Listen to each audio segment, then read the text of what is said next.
দ্বিতীয় বিষয় যেটা, সেটা হচ্ছে ঐক্যমত্য কমিশন পক্ষ থেকে আমরা সকলের সাথে আলোচনা করছি। আমরা সেই চেষ্টায় আপনারা সহযোগিতা করছেন, সাহায্য করছেন, সেটার জন্য নিঃসন্দেহে আমরা ঐক্যমত্য কমিশন রাজনৈতিকভাবেও যারা যুক্ত এবং নাগরিকরা অত্যন্ত কৃতজ্ঞ আপনাদের কাছ থেকে। দ্বিতীয় যে বিষয়টা, সেটা হচ্ছে যে প্রত্যেকটি রাজনৈতিক দলের আলাদা সমস্যা থাকবে, তার পাশাপাশি যেটা দরকার আমাদেরকে সকলকেই আমাদের একটা কতগুলো মৌলিক জায়গায় আমাদেরকে এখন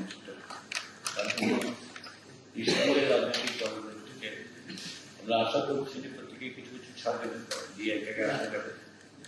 আর দ্বিতীয় বিষয় যেটা, সেটা হচ্ছে ঐক্যমত্য কমিশন পক্ষ থেকে আমরা সকলের সাথে আলোচনা করছি। আমরা আমাদের দিক থেকে চেষ্টা করছি, কিন্তু এটাই যথেষ্ট নয় এই অর্থে যে আপনাদের রাজনৈতিক দলগুলির মধ্যেও আপনাদের সহযোগী শক্তি যাদের সাথে আপনাদের ভিন্ন মত আছে, তারা একটু আলোচনা করুন নিজেদের মধ্যে। এটা জাতীয় ঐক্য প্রতিষ্ঠার চেষ্টা, জাতীয় সনদ তৈরির চেষ্টা, শুধুমাত্র কমিশনের কাজ নয়, জনগণের অর্পিত দায়িত্ব আমাদের এবং আপনাদের। আমাদের কাজটা হচ্ছে কেবলমাত্র সহযোগিতা। সেই চেষ্টায় আপনারা অব্যাহত আছেন, থাকবেন, এটা আশা করে সবাইকে আবার ধন্যবাদ জানিয়ে আমি আমার